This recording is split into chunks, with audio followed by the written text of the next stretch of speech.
አረ ምንድነው ጄሪ? ወይ ደውላቸው ቶሎ በይ ልጆቼ። አቤት ምንድነው? ርቦኛል። ቁርስ እንኳን ሰርታችሁልኝ አትሄዱም? ቁርስ ራስ ሰርታ አበላም። በምን አቅሜ ልጆቼ?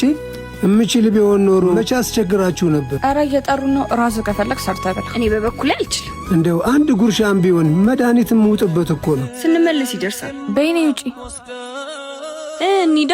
ወዴት ነው የምንሄደው? ሄደን ፈታን በላ። ምንድነው? መጀመሪያ ግን ምግብ በላ ደስ ይለኛል። በጣም ረቦኛል። እኔ ራበኝ። እኔ ጌታ ዝም በያት አስመሲ። ምን በህይወትሽ ውስጥ ማስቀደም እንዳለብሽ እንኳን አታውቂ። ምን ነው? እዚህ ምድር ላይ ቅድሚያ የሚሰጠው ቤተሰብ ነው።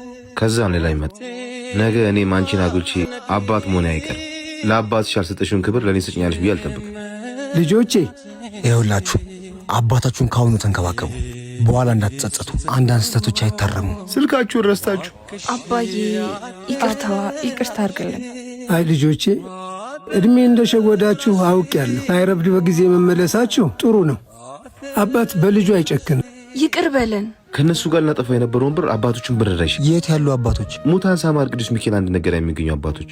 ለተቸገረ ሰው በጎ ነገር የሚያደርግ ለእግዚአብሔር ያበድራል ነው የሚባለው። ና ምጽዋታችንስ የዓለምን ፈተና ተጋፍጠው ስለኛ ለሚጸልዩ አባቶች እንድረስላቸው። አባቶች በዓታቸው ከፀሐይ ከዝናብ ከብርድ አይከላከል። ለማገዝ ንግድ ባንክ 1044 2598 391 አቢሲኒያ 1410 29 444